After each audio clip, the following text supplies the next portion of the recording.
एक दिन मां पार्वती गंगा जल से स्नान कर अपनी कुटिया में अकेली बैठी। वे चाहती थीं कि थोड़ी देर कोई उन्हें परेशान न करे। उन्होंने स्नान के लिए जाने से पहले अपने शरीर से निकले हल्के चंदन और उबटन के लेप को लेकर मिट्टी का एक सुंदर बालक बनाया। उसमें अपने प्राण शक्ति का संचार किया और वह बालक जीवित हो उठा। मां ने स्नेह से कहा, बेटा, तुम अब मेरे पुत्र हो। जब तक मैं स्नान करूं, कोई भी इस कुटिया में प्रवेश न करे। बालक ने प्रणाम किया और दरवाजे पर पहरेदारी करने लगा। का आगमन उसी समय कैलाश पर भगवान शिव आए।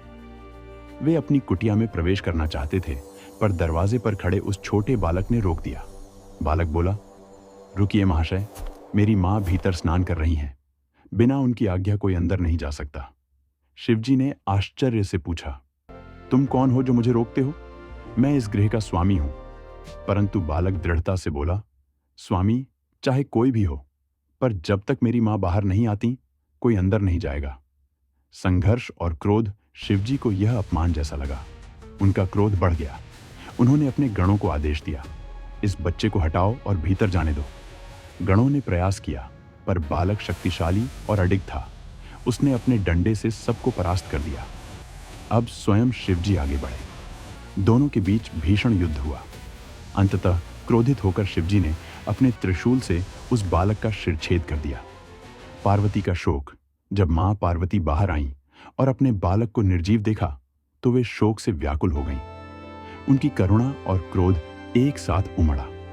उन्होंने ब्रह्मांड को हिला देने वाली आवाज में कहा, यदि मेरे पुत्र को जीवन न मिला, तो मैं समस्त सृष्टि का नाश कर दूंगी।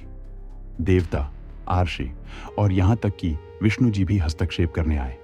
सबने शिवजी से कहा कि मां की इच्छा पूरी करनी होगी। गणेश जी का पुनर्जन्म। शिवजी ने तुरंत अपने गणों को आदेश दिया, उत्तर दिशा की ओर जाओ।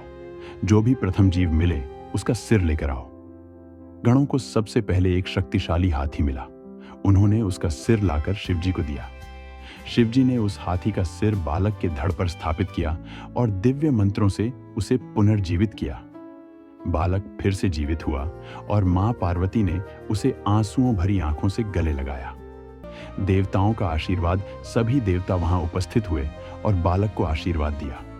विष्णु जी ने कहा, यह बालक समस्त विघ्नों का नाश करेगा।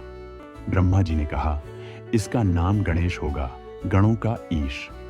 शिवजी ने भी घोषणा की, आज से समस्त कार्यों का आरंभ इस बालक की पूजा से होगा। जब तक लोग गणेश का नाम न लेंगे, कोई भी शुभ कार्य सफल नहीं होगा।